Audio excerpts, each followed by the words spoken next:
we did it for the crowd. We try to make rowing more interesting. Yeah, so. People have been telling us this. We're like, right, we'll fire it up a little bit. Yeah. No, I think we've had similar races with the Dutch before. It's about belief that you can do it.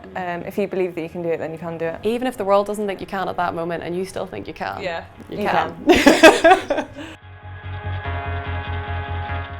There's been some very dark places and I've been in the bottom of a lot of bins. But some amazing experiences as well, and we've raced together in this quad now for the past 2 years, and it has just been incredible, and there's such a bond between the four of us, so I've made 4 amazing friends. Three, sorry. Andrew. And Andrew, yeah. Our coach is great. I think each of us brings something very unique to the boat. Each of us does, I strongly believe that everyone does their job in the boat better than anyone else in the world, and this is really my first ever crew boat I've been in. I'm quite young, I've just come on the senior team, and until then I was doing a lot of single sculling, and just the way that the other 3 girls in the boat, Lola, Georgie and Hannah, have managed to hold themselves in the way they race, and I've learnt so much from them in the last 18 months. They are really, really world class. We had quite a turbulent season last season. I was injured and was in and out, but then we came in last minute at the World Championships and managed to win there. So that was the point where I believe we could do it, but before that point, the idea of becoming an Olympic champion just seemed so outlandish that I didn't even really train with it as a sort of forefront of my mind goal. I was just training every day because I loved it, and I was training every day because I really enjoy the sport that I do and the people that I get to row with. I went to Tokyo and came 7th, and I think that was quite hard for me, and I definitely think that was maybe one of, not darker days, but I had a lot of learnings from that experience, and I just really wanted to bring that forward to these girls. And when we got onto the crew in 2023 and became world champions, that was when we started to think, oh wow, maybe we could do this. I was confident going into the Olympics as another race, to be honest. I think at that point in my head, and up until today, I had kind of kept the idea of the Olympics and the actual 2K race quite separate. And so I just wanted to keep it really simple and just focus on trying to get our best row out and just get a quick 2K done, to be honest. I'd say, if I'm going to be completely honest, we probably would have liked to have hit the lead a little bit earlier in the race, maybe at the 1250 or 1500, but we have a lot of belief in our plan. Honestly, if people say confidence, I'm maybe it's actually just madness, because I just didn't look out, and I was we weren't even in the lead at 19, we had 100 metres left, and I said, we've got this.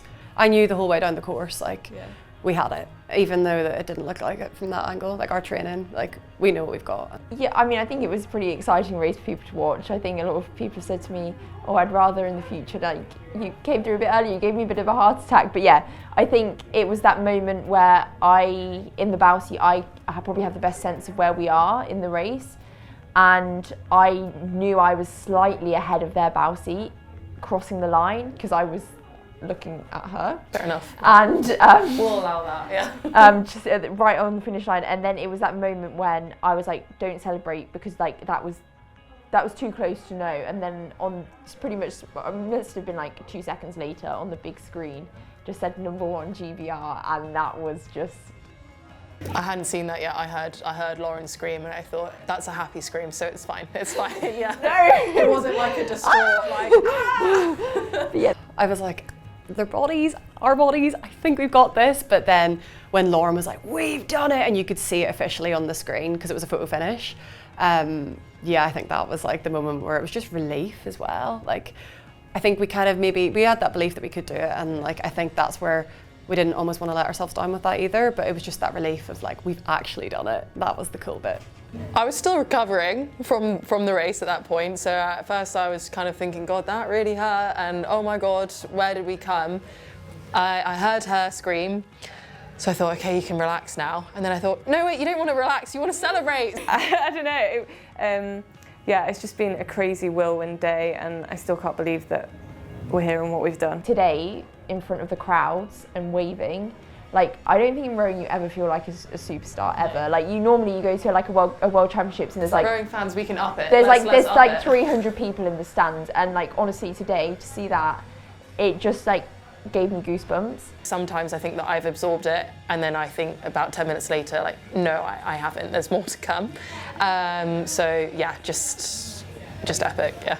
This is everything we've worked for and everything we've dreamed of for the last, like, since we got on this boat. But actually I really enjoy the sport as well. So in a way, like, this doesn't define me as like an athlete. It's amazing, and I'm so grateful and like privileged to have won one, but like equally, like I've always rowed because I loved it. I didn't pick up rowing because I actually thought I could be an Olympic champion. I rowed because I loved it, and I'm so grateful that I get to do it as a job every day with like some of my best friends. I'm one of the best friends. Yeah. Even coming in here, I was like, it's so much nicer to do it with other people. It's so much nicer to win with others. Like, that's the fun bit. It's just fun doing it with other people. Yeah. Yeah. Yeah. And they said yes to be my bridesmaids, so they actually can't hear me now. I was sat here just now and I looked down at the medal and I thought, am I in some kind of weird like dream? Like, I'm gonna wake up in the morning and oh, it's race day. No, like I think like I think it will sink in, but it's gonna take quite a bit of time. It's heavy, actually. My neck is sore. Very, yeah, it hasn't let us down in terms of the weight of it, I think. Very cool. It's cool, yeah. Yeah, and Princess Anne gave it to us. So. Yes, she did. Yeah. Yeah. I'm just really proud. This is just incredible, and yeah, just proud of myself and our team and our coach and all the people that have helped us get here. Yeah. Yeah. It's just this isn't just me. This is for like everyone, family, support staff, coaches, just everyone that's helped me on my journey. It's, you know, everyone's put a little bit into it. But the friends and the coaches, you know, that have been along because of rowing, you know, like they brought so many laughs and happy moments to training sessions that otherwise could have been quite miserable. You know, everyone in sport knows that it's a lot of sacrifice, and when you're out on a river in the wind and the rain and you've got a friend behind you just to make you laugh and see like the brighter side of things, you know, that's the type of thing that makes you fall in love with the sport. And so yeah, I think they're the most important people to me in this journey.